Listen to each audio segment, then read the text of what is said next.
बहुत ही कम आर्टिस्ट ऐसे होते हैं जिनकी दीवानगी बच्चों से लेकर बड़ों तक में हो, और बॉलीवुड में एक ऐसा सिंगर बना जिसके गाने हर किसी की जुबान पे हों, ऐसा बहुत ही कम होता है। ऐसे ही एक शख्स बने हृदेश सिंह, यानी सबकी फेवरेट योयो हनी सिंह।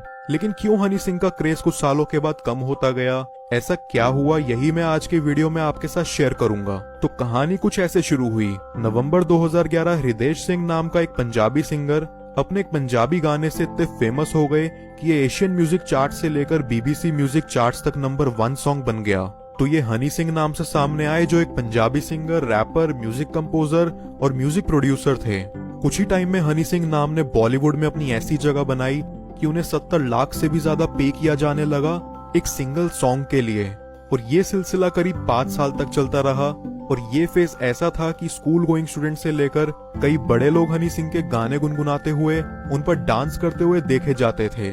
2011 से पहले भी हनी सिंह का म्यूजिक करियर अच्छा जा रहा था, बस वो सिर्फ पंजाबी मूवी इंडस्ट्री तक सीमित था। हालांकि हनी सिंह ने म्यूजिक में ग्रेजुएशन किया था ट्रिनिटी स्कूल यूके से, पर वो 2011 से पहले अपनी एल्बम इंटरनेशनल विलेजर से पंजाबी म्यूजिक इंडस्ट्री में फेमस हुए थे। इसी के साथ 2011 में हनी सिंह ने बादशाह, जो कि आज बॉलीवुड में जाने माने रैपर हैं, उनके साथ भी कई डुओ किए, जैसे माफिया मुंडे, जिसे माफिया मुंडे के नाम से भी जाना गया। और इन्हें भी यंगस्टर्स के द्वारा बहुत पसंद किया जा रहा था। स्पेशली नॉर्दर्न इंडिया में इनके सॉन्ग्स काफी फेमस हो गए थे। 2011 से पहले वाला हनी सिंह अपने सिंगल्स के साथ कई पंजाबी सिंगर्स और रैपर्स जैसे दिलजीत दोसांझ, बादशाह के साथ अपने काम के लिए जाने जाते थे। और तो और 2006 में उन्हें पीटीसी अवार्ड भी मिला था उनके फेमस सॉन्ग ग्लासी के लिए। 2011 में उन्हें फिर से पीटीसी ने एक अवार्ड से नवाजा, जो था पंजाब बेस्ट म्यूजिक डायरेक्टर का। 2011, 12, 13 इस टाइम में इंडियन रैप म्यूजिक का टाइम था, और इस टाइम पे रफ्तार, बादशाह जैसे और भी रैपर्स बॉलीवुड में आ रहे थे। और सबसे ऊपर थे हनी सिंह। इनका यूथ में क्रेज किसी भी और रैपर से कई ज्यादा था। उन्हें बॉलीवुड सॉन्ग्स के लिए सबसे ज्यादा पे किया जाने लगा। हनी सिंह के करियर का पीक तब आया जब उनकी एल्बम इंटरनेशनल विलेजर का फेमस गाना अंग्रेजी बीट सैफ अली खान और दीपिका पादुकोण की फिल्म कॉकटेल में फीचर हुआ। लेट 2013 में उन्होंने कई बॉलीवुड सॉन्ग्स प्रोड्यूस किए, जैसे शाहरुख खान की चेन्नई एक्सप्रेस से लेकर अक्षय कुमार की बॉस तक के लिए। वो इसी टाइम में कई स्मॉलर बजट बॉलीवुड फिल्म्स भी कर रहे थे, जैसे मेरे डैड की मारुति, फगली और कई और लो बजट फिल्म्स।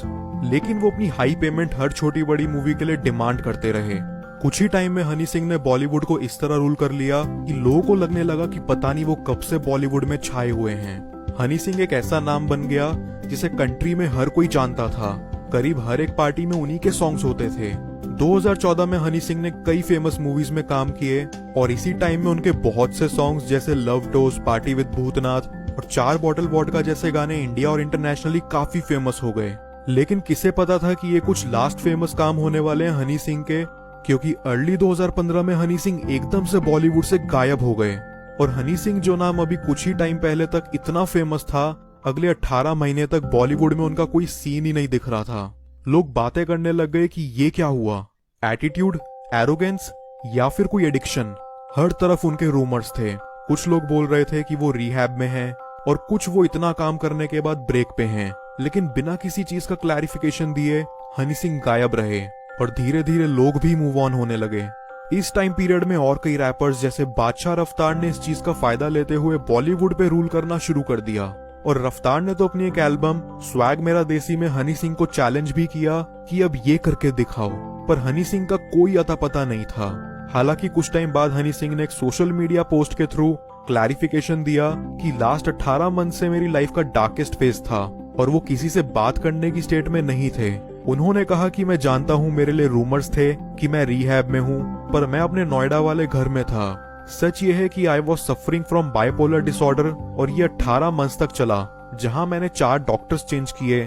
मेडिकेशन मेरे पर वर्क नहीं कर रहा था, और बहुत ही अजीब चीजें मेरे साथ हो रही थी। उन्होंने बताया कि मैं एक ही टाइम पे बाइपोलर और अल्कोहलिक दोनों था।